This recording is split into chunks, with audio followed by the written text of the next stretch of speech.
Palmer, I should have hit on this when we were talking wide receivers, but everybody always wants to know about the quarterback position, and especially with JT Daniels showing so much promise, but having a limited repertoire, limited resume coming in against Mississippi State, tossing up the 400 yards and playing well down the stretch, and of course winning the Peach Bowl.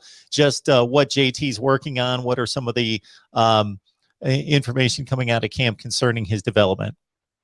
Yeah, I think the biggest thing would be his comfort level and being both mentally and physically.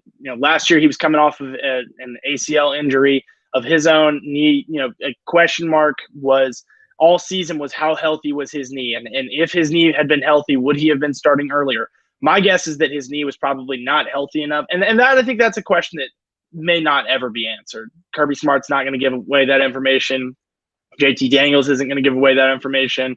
My guess is that he probably wasn't healthy and confident enough in his knee to be the starter early on, and when Georgia was necessarily struggling at the quarterback position, and looking at the differences between what they had in those first 6 games and those final 4 games between Bennett and Mathis in the first 6 and Daniels as the consistent starter in the final 4.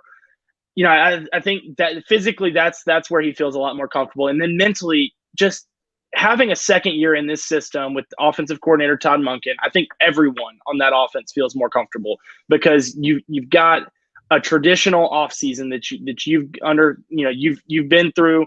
You've been through a traditional spring. You've been through a traditional summer of workouts and stuff.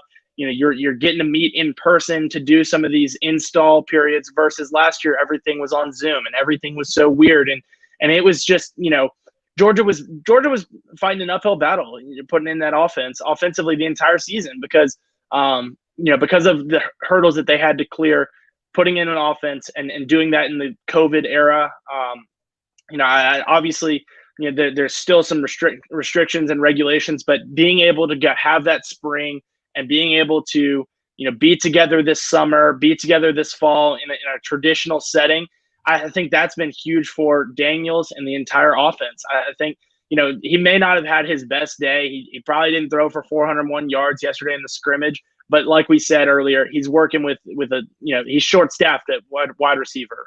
He's got some guys that he feels comfortable in, and they weren't necessarily out there. And so, I think Georgia fans should still feel very confident in what they've got with JT Daniels, especially given the fact that he feels so much more comfortable, and Todd Monken and this entire offense, all the players around him feel so much more comfortable.